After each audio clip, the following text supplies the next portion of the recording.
Enjoy a glimpse into Beyond the Shack by G.B.Cook while viewing the majestic setting of Alaska. We drop into the story just after Cali meets her contact from the university. Here we go. Carl wrapped up his review of the assignment and said, "I can get you a helicopter ride up to the actual mountain to see it up close, as soon as the weather forecast is appropriate and it's safe." "Oh, that would be fantastic." She grabbed his arm, but quickly let go, embarrassed. He noticed how her face lit up, showing how excited she was to be near him. Cali blushed again and turned away. She hated it when she couldn't control her blushing. Being fair-skinned, she knew it was painfully obvious. A blushing college girl, he was instantly taken with her. Now here's where things get interesting. Fast forward a few chapters and we find Cali just waking up from an ordeal. She's hoping and praying her sister, Detective Sara, will be able to save her before it's too late. Let's continue. Cali was confused. Carl said they were heading back, but it didn't feel like they were traveling down the mountain. In fact, if she had to guess, they were going up, not down. Another feeling of unease washed over her as she realized he was probably lying to her. She quietly tried not to panic. Here she was, in a truck with a man she only just met with absolutely no idea where she was. "How much further is it?" She tried to keep the fear out of her voice, but it wavered as she asked.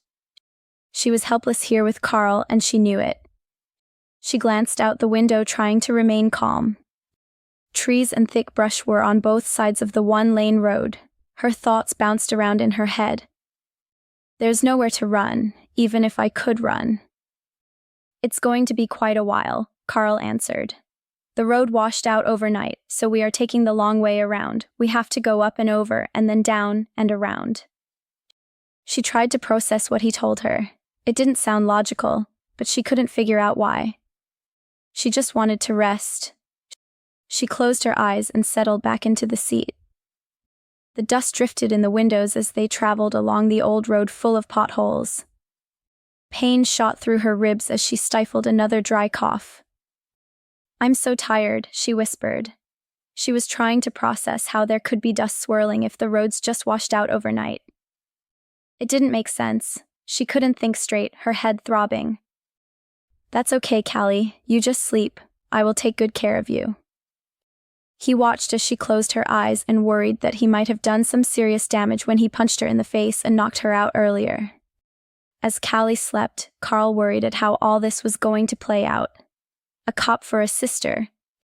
He should have spent more time corresponding with her before luring her out here. If only he had been patient and taken his time, he would have discovered she did have family after all. Can Cali survive long enough for her sister, Detective Sara, to find her? Find out in Beyond the Shack by G.B.Cook, on Amazon and Audible.